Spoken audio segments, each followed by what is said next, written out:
Hello mga kabatang Quiapo, October 28 episode summary. Sa bahay nila Punggay ay biglang nag-offline si Rocky Boy at sinabi ni Punggay na mag-aantay ako hanggang makipagkita sakin si Midnight Monster. Sa El Fuego naman ay nagising na si Lucio at sinabi na saan ang bangkay ng dalawa si Ramon at Tanggol, ngunit sumagot ang isa at sinabi na natakasan tayo, dumating kasi ang mga kasamahan ni Tanggol.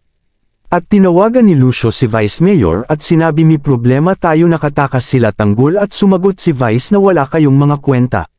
Sa pier naman ay bitbit nila si Ramon at Tanggol at tinanong ni Mang Andoy na kamusta ang lakad ninyo at sinabi ni Tanggol pasalamat ako at dumating sila Enteng kaya nakatakas kami. At sa bahay naman ng Guerrero ay si Santino ang pinagtripan ni Miguelito dahil sila Tanggol ay nakatakas kaya ginulpi niya si Santino upang makabawi ito. At hinawakan ni Jason si Santino at pinainit ni Miguelito ang panghampas na gamit sa golf, nang ito ay mainit na ay idinikit ito sa dibdib ni Santino at napasigaw sa sakit si Santino. At hinampas pa siya ulit ni Miguelito sa dibdib at biglang dumating si Erica at inawat niya ito at umalis na sila Miguelito at Jason. At dali-dali nagligpit ng damit si Erica upang lalayas na sila, ngunit nadapa si Santino at narinig ito ni Miguelito at lumapit at sinabi saan kayo pupunta.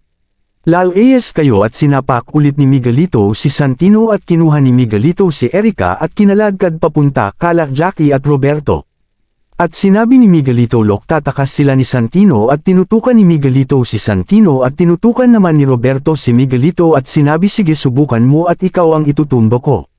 At sinabi ni Jackie na tumigil na kayo at dumating si Gustavo, sinabi kay Miguelito na walang hiya ka, kapatid mo si Santino sinasaktan mo.